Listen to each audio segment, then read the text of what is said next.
mas agora chegou o momento de conhecermos de fato. Quando a gente fala de lipoaspiração HD, quem já ouviu falar nisso? É um termo aí que chama até a atenção, né? Poxa, lipoaspiração é lipoaspiração, mas por que lipoaspiração HD? Então, nós convidamos ele, que é cirurgião plástico, o Dr. Tiago Simão. Bem-vindo. Tudo bem? E você? Muito bom tê-lo aqui. Obrigado pelo convite. Que eu sei também que é um dos poucos nomes no Brasil que realiza esse procedimento, pelo que eu pesquisei e até recebi aí de material das meninas. É algo feito nos Estados Unidos já há um tempo, mas que aqui no Brasil não, né, são poucas pessoas que realizam da forma que você vai contar pra gente. Essa técnica é relativamente nova aqui no Brasil, mas ela foi desenvolvida há 15 anos atrás por um cirurgião colombiano. Tá. Eu estive na Colômbia fazendo minha formação lá e agora eu estou trazendo essa técnica para o Brasil, que é uma técnica inovadora. Olha só que interessante. Então, assim, quando a gente fala em HD, né, do High Definition e tal, é que é a possibilidade, então, de ter uma lipoaspiração... Com maior definição. Com definição. Exatamente. O HD é uma sigla em inglês que quer dizer High Definition, ou alta definição, e que é usada com vários sinônimos também, como 3D, 4D, 4K, mas todos são sinônimos dessa técnica, que é uma técnica que procura trazer uma maior definição ao paciente. Diferente das lipos convencionais, essa é uma técnica que a gente consegue definir grupamentos musculares, a gente lipa em áreas específicas para poder deixar mais marcado tanto o abdômen quanto as costas, a gente consegue marcar várias áreas do corpo com essa técnica. Olha, que legal. Vamos colocar o ilustre que a gente tem, você vai explicando. Então, a gente tem um ilustre bem legal, já a gente mostra aqui o que você trouxe. Vamos lá, doutor. Pode ir seguindo aí com as suas explicações. Então, essa aí demonstra a marcação, né, da parede abdominal. A gente define ali os músculos reto-abdominais, como está marcado os gominhos, né?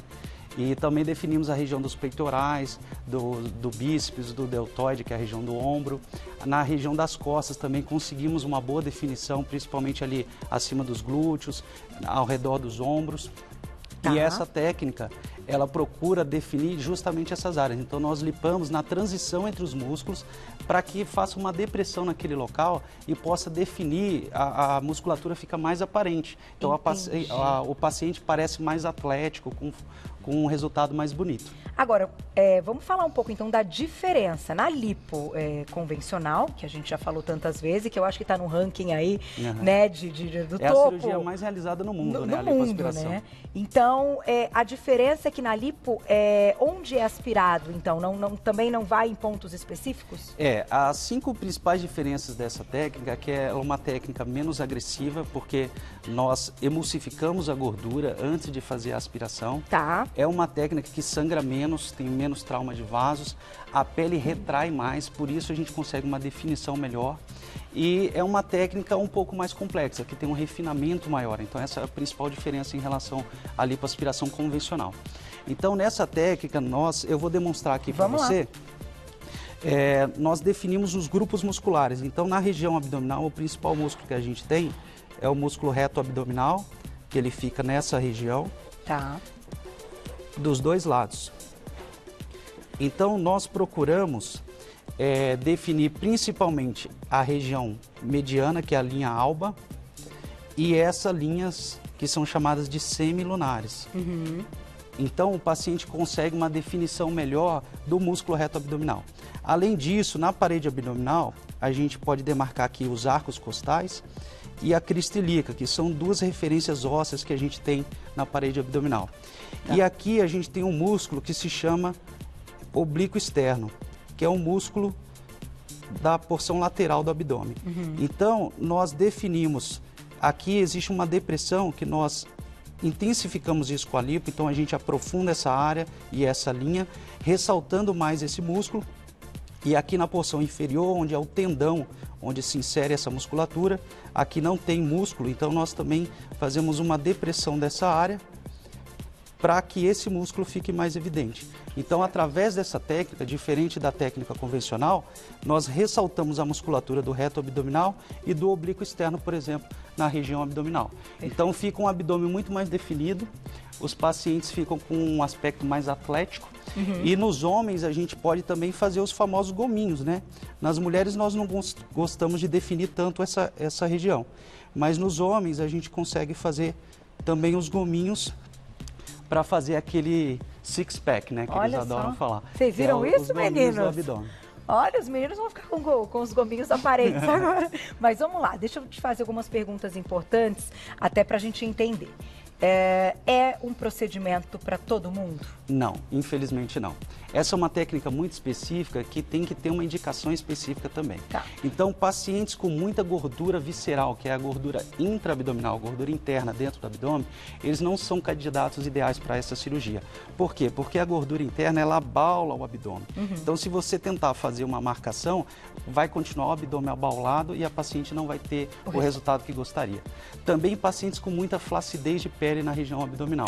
Para a gente poder fazer essas depressões e essa aderência, a pele tem que ser uma pele firme, esticadinha. Se a pele tem muita flacidez, é muito frouxa, não acaba aderindo como a gente gostaria e o resultado também não fica bom. Tá. Algumas pacientes que têm indicação de fazer uma abdominoplastia, por exemplo, que tem muita flacidez abdominal, a gente pode associar a abdominoplastia com a lipoaspiração HD. Porém, nesses casos, devido à flacidez, a gente não consegue uma definição tão alta. Então, a gente chama de uma média definição, que é uma técnica que tem sido descrita como MD, ou seja, uma lipoaspiração de média definição. É uma definição mais suave, porém o resultado também fica muito bonito, porque ela também tem os músculos definidos. Agora, para aquela paciente ou para aquele paciente, né, que já tem um abdômen mais rígido, enfim, de treino, né, de atividade física, mas que ele não é aparente, como é que você tem ideia se de fato vai ter o resultado, se ele vai ficar aparente? Tem algum teste que é possível ser feito apalpando? Então, esses pacientes que têm um corpo mais atlético são os pacientes ideais. Então, na hora da consulta, nós palpamos a parede abdominal para ver o grau de flacidez da parede e se aquele paciente tem mesmo uma musculatura bem desenvolvida. Então, através da palpação, nós identificamos os músculos e aí marcamos a região dos músculos que nós queremos aspirar. Então, através da palpação, a gente consegue identificar isso. Interessantíssimo. E a quantidade de gordura que vai ser retirada, ela tem também um limite, assim como a lipo tradicional? Sim, a técnica é muito parecida, tem um limite para não aumentar o risco da cirurgia, porém nessa técnica a gente aspira um pouco mais até do que a lipoaspiração convencional. Então a extensão da cirurgia é um pouco maior, o edema é maior também, então a recuperação do pós-operatório do paciente é um pouco mais prolongada nesse tipo de técnica. Tá, então de qualquer forma, a gente pode até comentar aqui como é que se segue, né, a partir do dia que volta. Eu já vi que tem aqui algumas coisas que precisam ser respeitadas para que a gente chegue no resultado. Vamos antes só comentar, você trouxe aqui algumas... Eu trouxe alguns materiais que nós usamos nessa cirurgia. O material é semelhante de uma lipoaspiração convencional, que são as cânulas. E no caso da lipoaspiração HD, nós usamos também uma tecnologia para poder facilitar a quebra da gordura, a emulsificação da gordura. Então eu uso um vibrolipoaspirador, que é um aparelho que ele faz uma vibração da ponta da cânula. Então é esse aparelho aqui, ele faz uma vibração da cânula para que a gente consiga quebrar a gordura com maior facilidade. Então isso diminui a agressividade da cirurgia e diminui o risco de lesão de vaso e um maior sangramento. Então a cirurgia sangra menos e o trauma cirúrgico é menor. Então vamos falar de pré-operatório, pós-operatório e até assim, a cirurgia plástica, como é uma coisa que eu acho que merece uma atenção muito especial mesmo. A pessoa tem que ter muita certeza daquilo que ela quer, ela tem que ter muita confiança no médico, ela tem, né, tem que estar muito certo daquilo, porque tem o tempo que vai se adaptar para o resultado chegar e que muitas vezes a mudança é uma mudança grande, que muda mesmo a vida, né? Então, acho que a gente tem que pensar nesses pontos antes de tomar qualquer decisão. E pensando num pré-operatório, que é o mesmo da lipoaspiração? Não, esse pré-operatório é muito importante nessa técnica, porque primeiro a gente precisa fazer uma avaliação corporal da paciente e ver a estrutura dela, se ela tem indicação ou não de fazer essa técnica, como eu expliquei para você. A segunda coisa é avaliar a expectativa da paciente. Muitas vezes a paciente quer um abdômen super marcado, com gominhos, e talvez no caso dela não seja possível uma alta definição, talvez uma média definição. E a terceira coisa é você avaliar a disponibilidade da paciente em seguir o pós-operatório, porque esse pós-operatório é um pouco mais complexo, é um pós-operatório longo, demorado, e se a paciente não tem disponibilidade de parar as suas atividades, o seu trabalho, para poder se dedicar ao pós-operatório, é melhor que ela nem faça a cirurgia, porque o pós-operatório vai ser determinante no resultado. que tem que fazer então, doutor? Qual é a disciplina, né? Bom, o pós-operatório nós dividimos principalmente em 3 etapas. Nós temos o pós-operatório imediato, que é nas primeiras 24 horas, enquanto a paciente ainda está internada no hospital. Então nós fazemos medicações intravenosas dentro da veia. Então a paciente sente muito pouca dor no pós-operatório imediato. O pós-operatório chamado mediato, que seria das primeiras 24 horas até um mês de pós-operatório, é que é o período mais importante. É no período que ela vai estar tomando analgésicos via oral também, antibióticos, anti-inflamatórios, e ela vai precisar fazer as drenagens linfáticas, que são importantíssimas.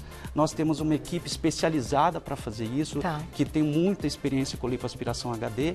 Além disso, ela precisa usar as cintas. Eu trouxe aqui um modelo para vocês verem, que é uma cinta compressiva, que ela faz uma compressão dos tecidos para diminuir o inchaço, diminuir a expansão do edema. Então a paciente consegue controlar o edema junto com a cinta e as drenagens. Além disso, nessa técnica nós usamos uma placa que ajuda a distribuir a compressão da cinta para que o líquido consiga ser absorvido de uma forma uniforme. E também impede que formem-se dobras ou marcas devido ao uso da cinta. Era o que eu ia te perguntar, e a questão da fibrose. Como são locais até mais específicos e com mais detalhes, a gente tem um aumento da chance de uma fibrose. A fibrose, ela está relacionada à quantidade de gordura que você aspira e se essa aspiração é muito superficial, próximo à pele. Então, quanto mais próximo à superfície da pele, maior a reação inflamatória que ocorre e a formação de colágeno. Então, esse colágeno é que forma a fibrose. Nessa técnica, como eu falei, nós definimos áreas específicas. Então, nós aprofundamos nessas áreas, lipamos um pouco mais superficial, porque nós queremos induzir uma depressão. Então, nós chamamos que é uma fibrose guiada. A gente faz uma fibrose bem suave em áreas específicas onde a gente quer que realmente ocorra uma depressão. Para dar uma grudada, né? Por isso que é importante essa técnica ser realizada com um cirurgião especializado nisso. Porque se você fizer essa depressão em áreas que não são agradáveis, o resultado não vai ficar legal. Ou se o cirurgião acabar aspirando demais, pode formar uma fibrose bem firme e isso prejudicar o resultado. Perfeito. Vamos colocar a perguntinha do público, já já a gente volta para mostrar mais aqui da mesa quem escreveu pra gente, olha lá. Ju, obrigada, um beijo. Essa técnica pode ser feita nos braços? E por que é tão difícil eliminar a gordura nos braços, mesmo com os tratamentos estéticos? Então, ela pode ser sim usada, ela pode ser sim utilizada nos braços para maior definição da musculatura do deltoide, do bíceps. Porém, nos braços, muitas vezes a paciente tem flacidez de pele. Então, isso que as pacientes falam que é difícil de perder gordura no braço é devido ao excesso de pele, a flacidez. E essa técnica, ela não corrige flacidez. Então, o paciente que tem flacidez no braço pode precisar de uma ressecção de pele. Então, aí seria uma outra cirurgia. Agora, se o paciente não tem flacidez, só excesso de gordura, a gente sim consegue definir com a lipoaspiração HD. E, doutor, agora me veio uma curiosidade, que como a gente está também, enfim, você está colocando que não é para todo mundo, a questão da porcentagem de gordura, o peso ideal, como é que funciona? Porque às vezes é uma paciente que pode ter mais gordura distribuída em outras áreas, mas que na barriga tem menos, mas quando ela faz ali a porcentagem de gordura, é uma porcentagem mais alta, né? Isso também conta? Nós seguimos uma regra do Conselho Regional de Medicina que é de 7% do peso corporal da paciente. Mas isso varia muito dependendo da estrutura corporal, se é mais gordura, se é mais massa magra. Então, na hora da cirurgia, nós avaliamos a quantidade de gordura e as áreas que a paciente quer priorizar. Muitas vezes a paciente pede para limpar todo o corpo, mas se ela tem muito excesso de gordura, a gente não consegue fazer isso tudo em uma única cirurgia. Então, nós priorizamos a área do abdômen, das costas, e se ainda houver possibilidade, a gente pode limpar outras áreas também. Mas o tempo cirúrgico é o principal determinante do risco. Então, se a cirurgia é muito longa, é melhor a gente reduzir a cirurgia, aspirar menos, priorizar as áreas mais importantes do que fazer uma cirurgia muito longa que pode aumentar o risco para o paciente. E a questão até do resultado, quanto tempo para ela olhar no espelho e falar, puxa, oi, então, o resultado, chegamos no ele momento. Começa a aparecer com 6 a 8 semanas. Tá. Porém, o resultado final demora às vezes 4 a 6 meses. Então, o interessante dessa técnica é que mesmo após meses da cirurgia, a paciente segue perdendo medidas, segue emagrecendo e ela vai vendo o resultado evoluir mês a mês. Então, assim, depois de 4, 6 meses, ela já regrediu bastante o edema e aí já consegue ver um resultado quase que final já. E se engordar um pouquinho, doutor? Como é que fica nesse caso? Porque na lipo, a gente costuma dizer que a pessoa às vezes engorda, foram retiradas células de gordura, mas as que ficaram incham, né? Enfim, e pode voltar a gordura, mas que muitas vezes até no local da lipo ele demora até mais para voltar. Mas e no caso de uma HD que está tudo desenhado, né? Se engorda... A paciente pode voltar a engordar depois da lipoaspiração e alguns cirurgiões que não têm muita experiência com essa técnica falam que se a paciente engordar vai ficar um resultado feio depois.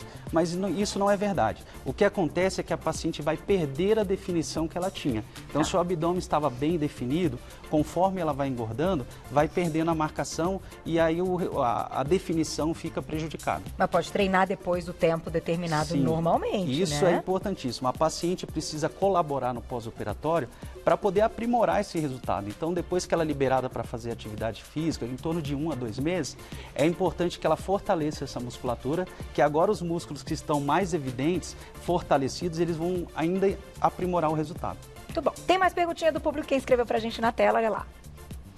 Obrigada, Eliana, um beijo. Quantos dias, então, a pessoa permanece afastada do trabalho? Bom, geralmente eu peço 15 dias de afastamento, tá?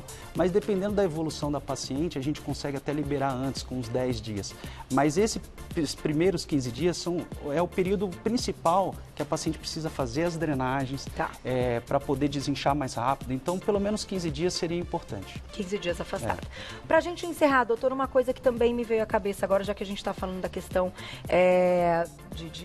de uma definição maior, a diástase. Sim. Quem tem diástase, que é aquele afastamento muscular, é possível corrigir numa mesma cirurgia? A diástase ela é corrigida através da cirurgia de abdominoplastia. E que nós fazemos um corte na porção inferior do abdômen, descolamos todo o abdômen e aí fechamos os músculos. Porém, para a paciente fazer essa cirurgia, ela tem que ter uma sobra de pele para a gente poder remover na abdominoplastia. Às vezes a paciente tem só a diástase, mas não tem sobra de pele. Então, às vezes, a abdominoplastia não é indicada. Não é indicada. Então, tudo claro, é individual. Tem que seguir alguma dieta? Você recomenda alguma dieta aí para os pacientes? Sim, é importante, tanto no pré-operatório como no pós-operatório, a paciente seguir uma dieta, uma orientação alimentar. Nós temos uma nutricionista que orienta as pacientes nisso, porque a paciente pode voltar a ganhar peso e se ganhar peso, o resultado vai ser prejudicado. Tá aí, gente. Muito bem apresentado. Muito obrigada, doutor. Obrigado, parabéns aí pelas explicações. Convite. Acho que ficou bem claro. Tá aí, é legal saber que existe da possibilidade de conversar principalmente sobre a expectativa. Eu gostei que você comentou a respeito disso, porque expectativa é um negócio que paciente e médico tem que estar muito alinhados, né? Nós temos que ser bastante realistas com as pacientes para que ela tenha um real entendimento do possível resultado. Tá aí. Vou deixar então o contato do doutor. Hoje, ele, cirurgião plástico, doutor Tiago Simão. Quem quiser saber mais, o Instagram, @doutorabreviado. Tiago Simão, o Tiago não tem TH, é sem o H, então Tiago sem o H e o Simão sem acento com S, né? @doutorabreviado, Tiago Simão, tudo junto. Quem quiser saber mais lá no Insta, tem um telefone de contato que é o 3476. Tá faltando um número. 319... agora eu já... agora faltou um número, não é? Porque ou é um 9 antes do 3, ou é um número depois do 9. Mas então vou deixar o Instagram, quem quiser acompanha por lá. Pelo vocês Instagram. Vão ter tudo direitinho. @doutorabreviado, Tiago Simão, tudo junto, já encontram todo o trabalho dele. Obrigada, viu? Obrigado, Carol. Muito legal poder conhecer a técnica aí de perto. Até a próxima. Obrigada. Obrigado.